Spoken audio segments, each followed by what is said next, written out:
E o que eu vou compartilhar hoje é dando continuidade, né, a respeito do tema que a gente tem proposto aí esse mês para trabalhar, né, que é o exercício da oferta.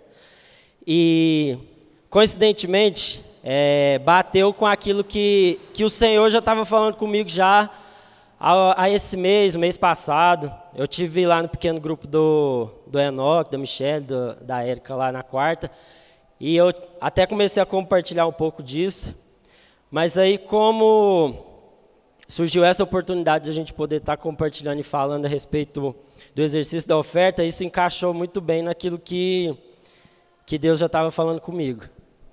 E eu creio que quando o Espírito Santo de Deus ele vai falando, trabalhando de uma maneira mais prática e eficaz, eu creio que há um resultado maior. Eu creio que a transformação, a renovação do nosso entendimento, ela passa de um plano teórico e vai para o prático. Então, aqueles que têm andado mais próximo comigo, aqueles que têm caminhado mais próximo, a gente sempre tem compartilhado isso, de ofertar, de sacrificar, de entregar mais daquilo que a gente tem entregado para Deus. E aí eu queria te convidar para que você abrisse sua Bíblia lá em Romanos, no capítulo 11.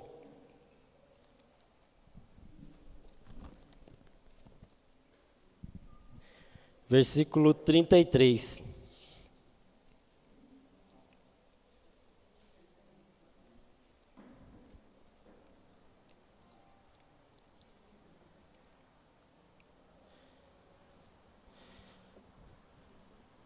Romanos, capítulo 11, versículo 33. E aí pega seu celular agora, irmão, só para abrir o aplicativo da Bíblia. Dá um tempinho aí para a gente poder deixar o Espírito Santo de Deus ministrar, amém? Não se distraia, não deixa que as outras coisas roubem o pouco tempo que a gente tem aqui juntos. Então feche seus olhos aí, vamos estar orando. Senhor Deus, obrigado pela tua palavra, Senhor Deus, que o teu Espírito Santo possa falar ao nosso coração, Deus, trazer um entendimento novo, Paizinho, quebrar, Deus, os nossos conceitos, Paizinho, que nos afastam do Senhor, Deus, que nos esfriam, Deus, que nos torna apáticos à tua palavra, Pai, que o teu Espírito Santo possa queimar o nosso coração, Deus, que o Senhor tire de nós toda a distração, Paizinho, tudo aquilo que impede a gente de ouvir a tua voz aqui essa manhã, Deus, porque eu creio que o poder do Espírito Santo, ele é transformador, Deus. Então, por isso, no nome de Jesus, Paizinho, faz a tua obra no nosso coração, Pai, no nome de Jesus. Amém. Versículo 33. Como são grandes as riquezas, a sabedoria e o conhecimento de Deus. É impossível entender suas decisões e seus caminhos.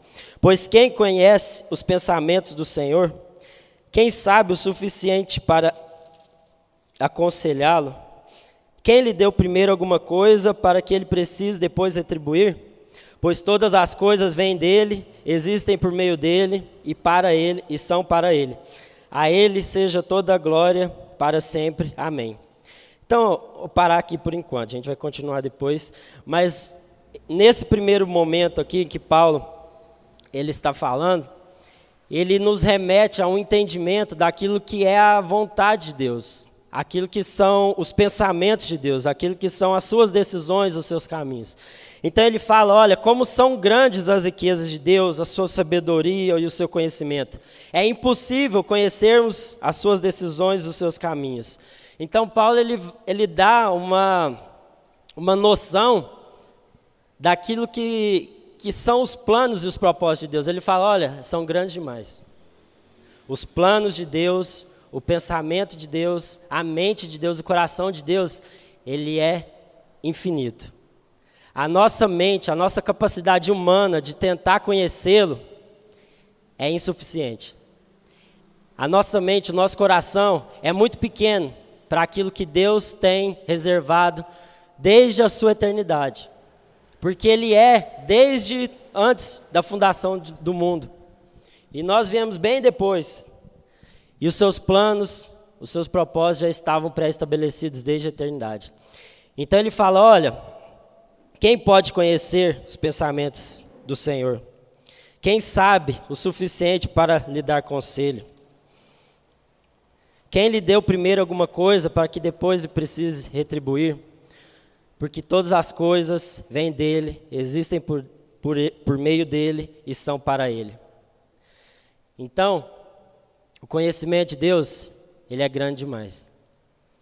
Os pensamentos do nosso Senhor, eles excedem tudo aquilo que a gente pode pedir, pensar, ou imaginar, ou estudar.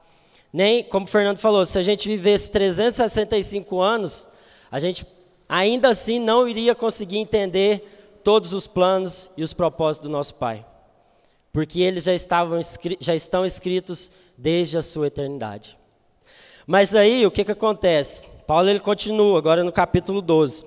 Portanto, irmãos, suplico-lhes que entreguem seu corpo a Deus por causa de tudo que Ele fez por vocês, que seja um sacrifício vivo e santo, do tipo que Ele considera agradável. Essa é a verdadeira forma de adorá-lo. Não imitem o comportamento e os costumes deste mundo, mas deixe que Deus os transforme por meio de uma mudança em seu modo de pensar, a fim de que experimentem a boa, agradável e perfeita vontade de Deus para vocês. Então, aqui ele faz uma ligação entre você conhecer os planos e os propósitos de Deus para a sua vida com o sacrifício da oferta. Ele fala, olha, portanto, irmãos, eu suplico. Ele estava fazendo um apelo. Olha, se vocês querem conhecer a mente e o coração do Pai, vocês vão precisar entregar a sua vida como uma oferta de sacrifício para Ele. Porque essa é a verdadeira forma de adorá-lo. Porque entregando vocês, a sua mente, o seu coração, a sua forma de pensar, vocês irão conseguir começar a experimentar a vontade dEle, que é boa, perfeita e agradável. Mas aí a gente às vezes se acomoda, né? A gente vai passando os anos, vai passando a nossa jornada, a nossa vida, e ao invés da gente avançar, ao invés da gente crescer na fé, parece que a gente vai diminuindo, parece que a gente vai caindo. O fogo, ao invés de aumentar, parece que ele vai se apagando. E aí, a gente cai no comodismo.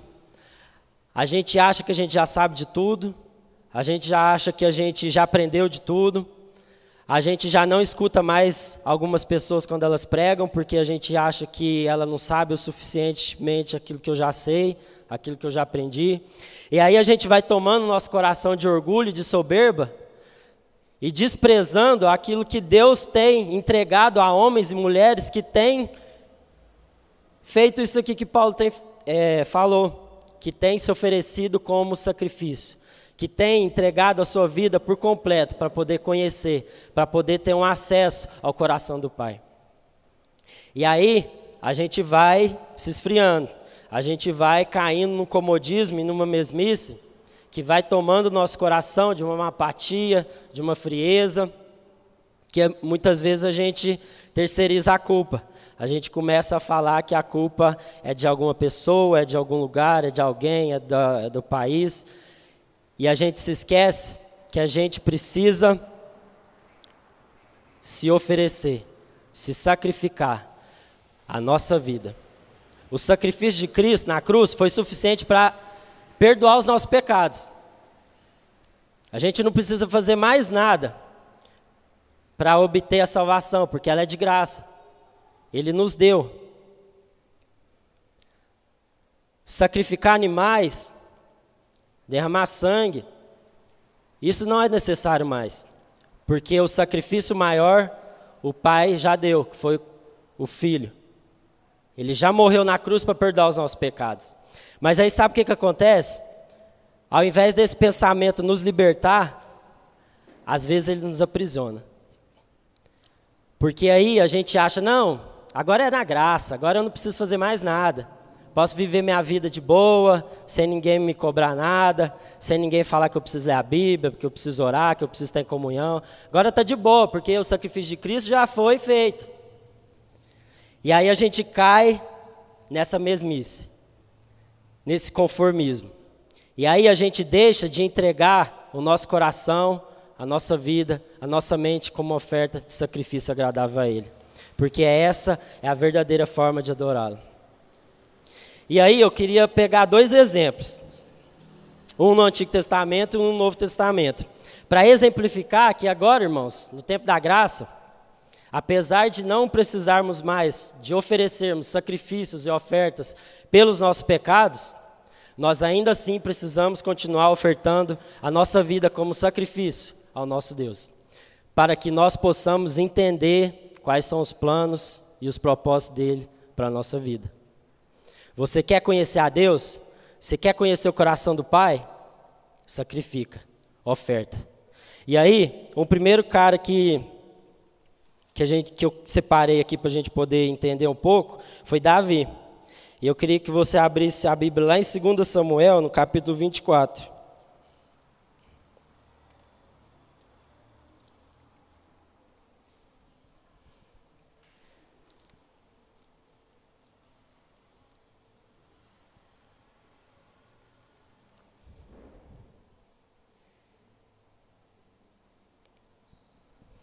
Segundo Samuel, no capítulo 24. Resumindo aqui de uma forma bem grossa, Davi ele tinha pecado contra o Senhor. Davi ele tinha feito aquilo que não tinha agradado o coração de Deus. E aí, Deus como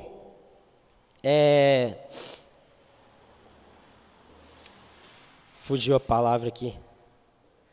Como consequência do seu pecado, o Senhor havia colocado uma praga sobre a nação de Israel, porque Davi era rei de Israel. Então, como uma punição, como uma forma para que Davi pudesse aprender, Deus havia colocado uma praga em Israel. E aí, lá no versículo 17, a gente vai ler a partir do versículo 17, ele fala assim, ó: quando Davi viu o anjo, disse ao Senhor: fui eu que pequei e fiz o que era mal. O povo é inocente, o que fizeram? Que tua ira caia sobre mim e minha família. Naquele dia, Gade foi a Davi e disse: vai, construa um altar para que o Senhor na eira de Araúna, o Jebuseu. Então Davi subiu até lá para cumprir a ordem do Senhor. Quando Araúna viu o rei e seus servos se aproximando, saiu e curvou-se diante do rei com o rosto no chão. Por que, meu senhor, o rei veio aqui? Perguntou Araúna. Davi respondeu: vim comprar sua eira e construir nela um altar para o Senhor, a fim de que ele faça cessar a praga. Vamos ler até aqui por enquanto, peraí.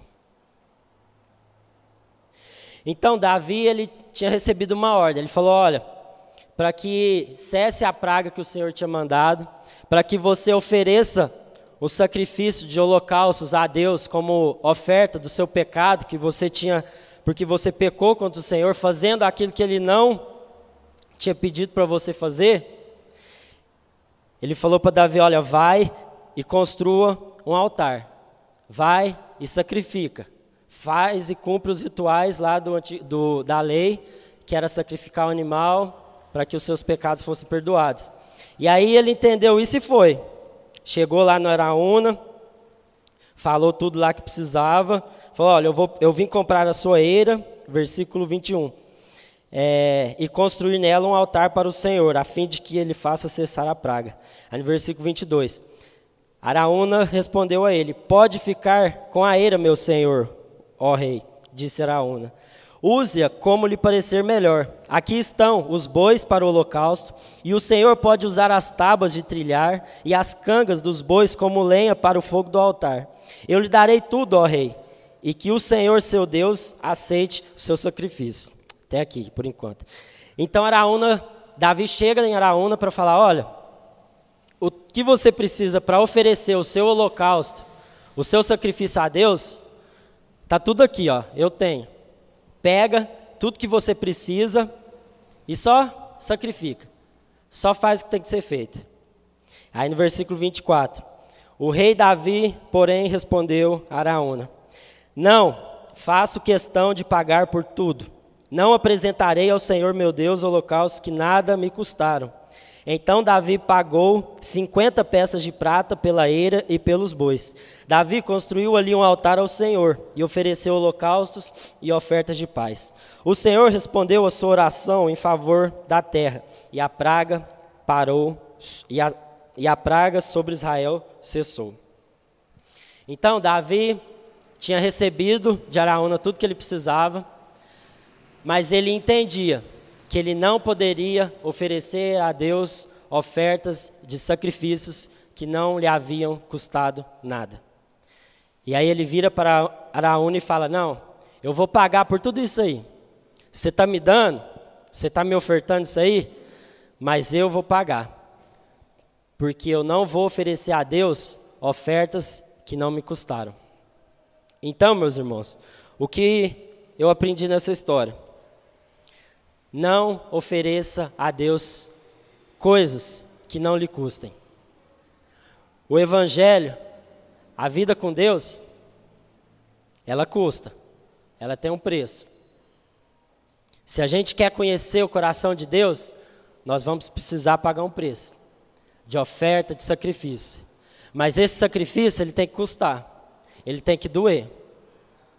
A nossa oferta, a nossa vida, aquilo que a gente faz em favor do reino, tem que ser algo que custe.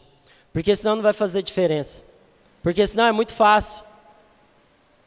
Ah, eu só vou dizimar, eu só vou ofertar quando eu ganhar na Mega Sena. Aí eu vou dar rios de dinheiro. Aí eu vou ofertar, eu vou fazer isso, eu vou fazer aquilo. E aí a gente vai criando desculpas no nosso coração, na nossa mente, para tentar aliviar aquilo que Deus já falou para a gente fazer. Que é assumir o compromisso, que é fazer as coisas que Deus tem falado para a gente fazer, como igreja, como indivíduo, com aquilo que nós temos em mãos. Ah, mas eu não tenho. Ah, mas eu ainda preciso que alguém me oferte, preciso que alguém faça algo. Não, meu irmão. O que você tem na sua mão? O que você tem como ferramenta? O que Deus colocou na sua vida para que você pudesse ofertar? É isso que Ele está te pedindo. Vai doer? Vai custar? Vai.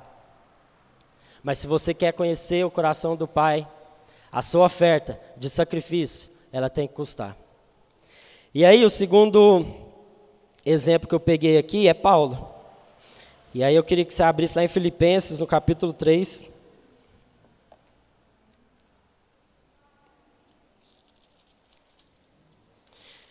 Está lá no finalzinho, Filipenses, capítulo 3.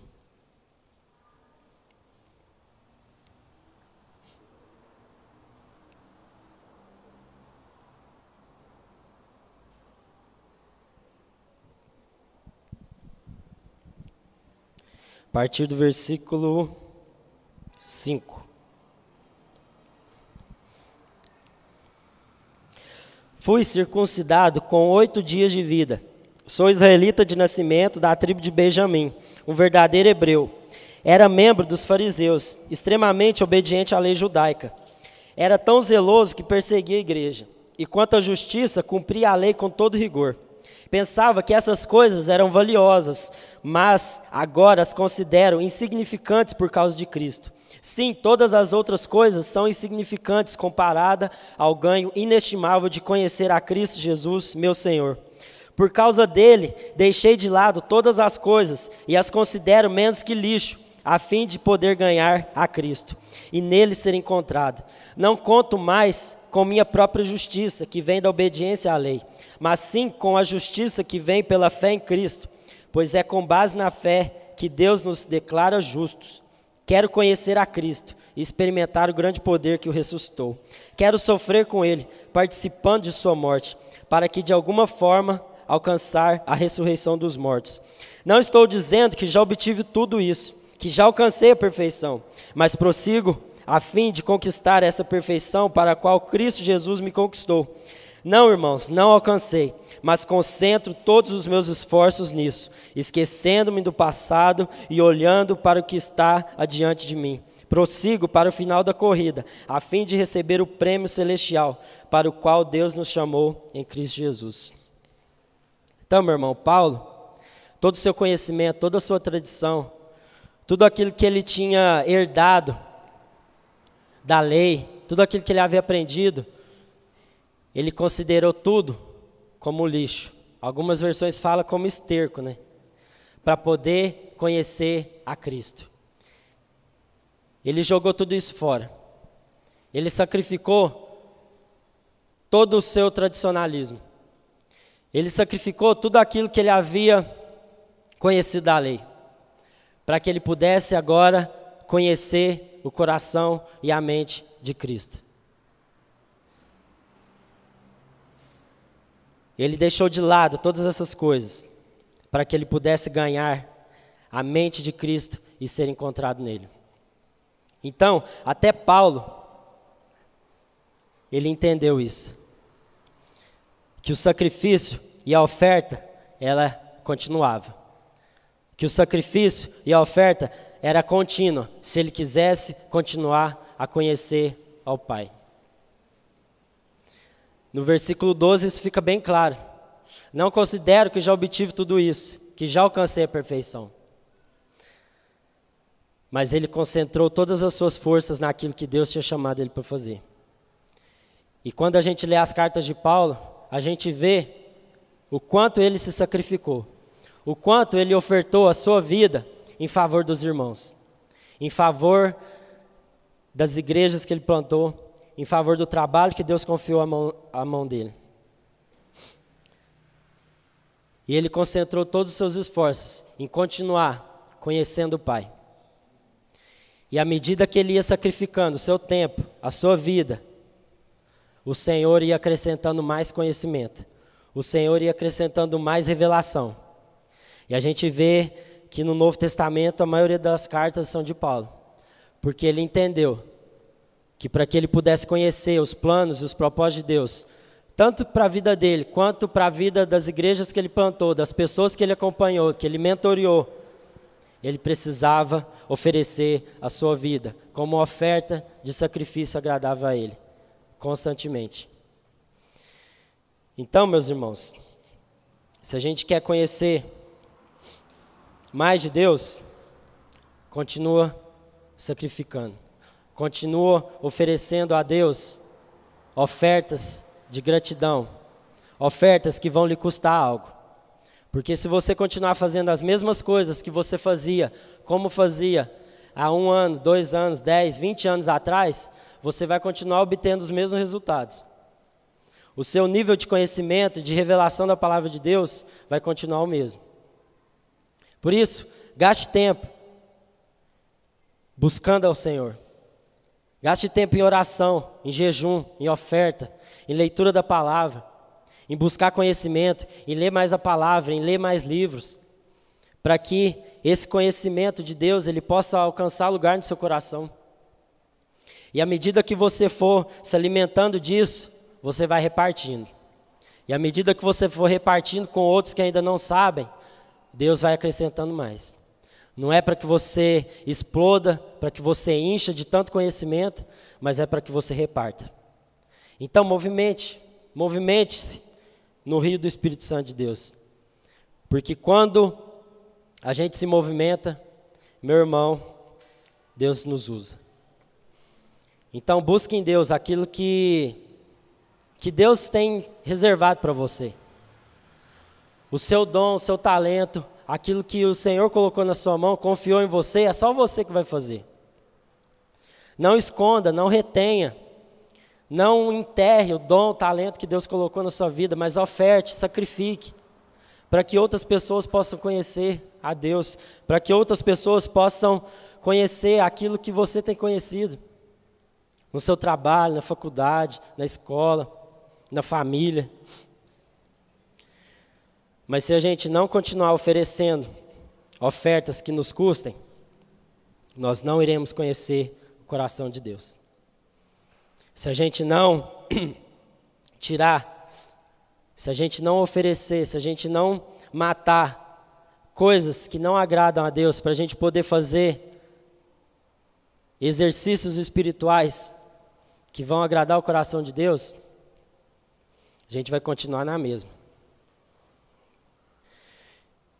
E na palavra de Deus ele usa de muitas referências sobre o rio que corre do trono de Deus, o rio que corre, que flui do trono de Deus, e por onde esse rio passa ele traz vida, por onde esse rio passa ele leva esperança. Em lugares onde havia terra seca, em lugares onde havia deserto, aonde o rio de Deus passa, ele vai trazendo vida. Então, meu irmão, às vezes você está morto, às vezes você está matando gente, Porque você está paralisado. Porque ao invés de você mergulhar no rio de Deus, você mergulhou numa lagoa, numa água parada, que não traz vida. Que só tem fungo, que só tem doença, que tem pouco oxigênio. E aí você está sendo sufocado pela sua paralisia. Então é preciso se movimentar nas águas do Espírito. Chega aí, Fernando, vamos orar.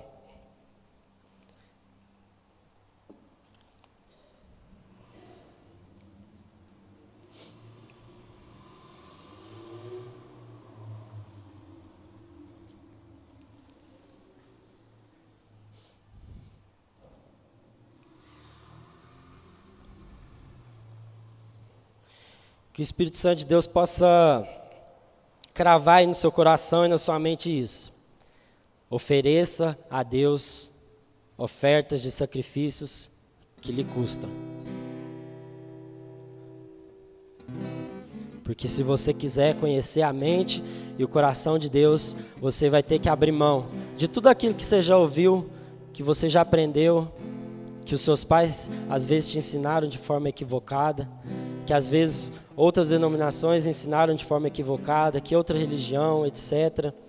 Paulo ele falou, olha, abandonem essa mentalidade, abandonem a mente, a forma de pensar como o mundo pensa, para que vocês possam acessar a mente de Cristo. Joga tudo fora.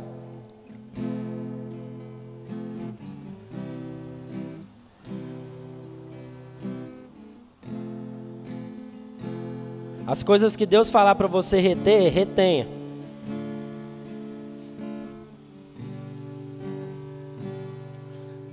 Mas dê espaço para que Deus continue fazendo a obra no seu coração, meu irmão. Porque senão é questão de tempo e você vai morrer. Ezequiel capítulo 47, versículo 6. Ele me perguntou, filho do homem, você está vendo? E me levou à volta à margem do rio. Ao voltar, fiquei surpreso de ver muitas árvores que cresciam dos dois lados do rio. Então ele me disse, este rio corre para o leste, pelo deserto, até o vale do Mar Morto. Sua água tornará pura a água salgada do Mar Morto. Por onde a água deste rio passar, haverá muitos seres vivos. O Mar Morto ficará cheio de peixes, porque sua água se tornará pura. Surgirá vida por onde essa água fluir. Pescadores ficarão à margens do Mar Morto, desde em Éden até Englaim. As praias ficarão cobertas de redes secando ao sol. O Mar Morto se encherá de peixes e de toda espécie, como os peixes do mar Mediterrâneo. Em ambas as margens do rio crescerão árvores frutíferas de toda espécie. As folhas dessas árvores nunca secarão nem cairão, e sempre haverá frutos em seus ramos. Produzirão uma nova colheita cada mês, pois estão regados pela água do rio que nasce do templo. Seus frutos servirão de alimento, e suas folhas de remédio. Feche seus olhos aí. E vai falando com o Pai.